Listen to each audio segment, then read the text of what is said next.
Welcome to the Sunday edition of Modern Teaching 101. Now, before we jump into this weekly podcast that we put on Sundays, last week's short, well, that was intentional. It was a little humor, a little exaggeration, because sometimes we just need to laugh at the chaos. We all deal with stress in our own way, and sometimes the healthiest first step is admitting that teaching is a lot. This job is a lot. And I'll be honest, I knew a teacher years ago who handled it in a way I'll just never forget. Again, we were all new. She went to the gym like every day, and it wasn't random. It wasn't when she felt like it. It was a regimen. It was a commitment. Even after she got married, her husband and I were good friends. We were all good friends. We all had our little circle. She made it clear to her husband, this is my time, my reset. And he respected that. He honored that boundary. They were both teachers. We were all teachers back then, and we were all fairly new. And yes, things have changed. Maybe it's just me, but it feels like there are more stress factors today than there were before. More emails, more expectations, far more documentation, more parent communication, more of everything. So let's talk about real, natural ways teachers can distress, unwind, and actually just be ready for the next day.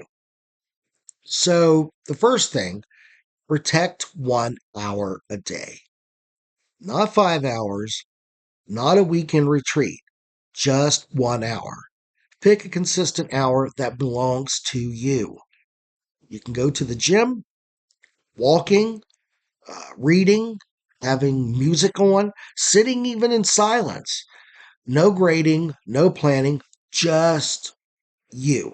No, just one more email either. The key isn't activity, it's the boundary. If you don't protect your time, the system will consume it. The next thing, close off all mental tabs. Teachers, don't just carry papers home.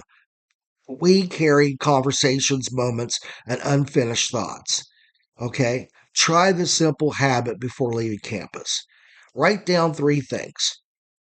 One thing that went well, one thing that can wait, and one thing you can handle tomorrow. I'll put that in a notebook. Physically close the notebook.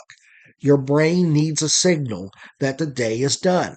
My wife told me when I come home, I need to flip the switch and be husband and dad. When I go to work, I need to flip the switch and be teacher. Okay, close the mental tabs. Move your body. You don't have to be in a gym. My colleague loved the gym, that was her thing. But movement doesn't require a membership. Walk around your neighborhood when you get home, stretch for 15 minutes, do push ups in your living room. You can even put on music and move around. Even after school, if you want to, walk the track around the ball field. To be honest, 99% of the schools in this nation, and probably other places as well, they open up that time for teachers to walk around the ball field. Why? Because it helps them de stress. Okay, see if that's at your school. Maybe that's something that you want to do, with a group of other teachers. Build a no school zone at home. This one is so hard for new teachers, but try this. Designate one chair, one room, or one time of night that is school free. No laptop, no grading, no lesson planning. Even if it's just 30 minutes before bed, your nervous system needs predictability.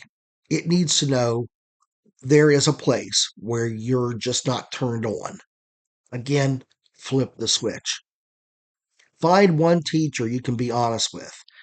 This one is a little complicated, but you can find one teacher. Okay. Not the complainer, not the gossip circle, one grounded colleague. Someone you can say, wow, Today was really rough on me. And they'll nod. They're not going to escalate it, they're just going to listen. Community reduces stress faster than isolation will ever do. All right. Accept that enough is enough. This might be the hardest one. You will never finish everything. There will always be one more idea, one more resource, one more thing you could do. At some point, good enough is professional, right? Perfection is exhausting. And to the new teachers listening, if it feels heavier than you expected, you're not weak. This profession has grown in complexity. Expectations have multiplied. The pace is just faster. But your ability to build rhythms, boundaries, and reset habits, that will determine whether you survive or thrive. It is a known fact. 5 years, the first 5 years of teaching is going to determine whether you keep going or not. That is a national average. Stress will always exist in education, but burnout doesn't have to. So protect your hour, move your body, close the tabs, build the boundary. And remember, the classroom gets the best version of you when you take care of the person outside of it. We'll keep bringing humor, we'll keep bringing honesty, and we'll keep talking about the real stuff teachers deal with every day. Well, until next time, take care of yourself so you can take care of them.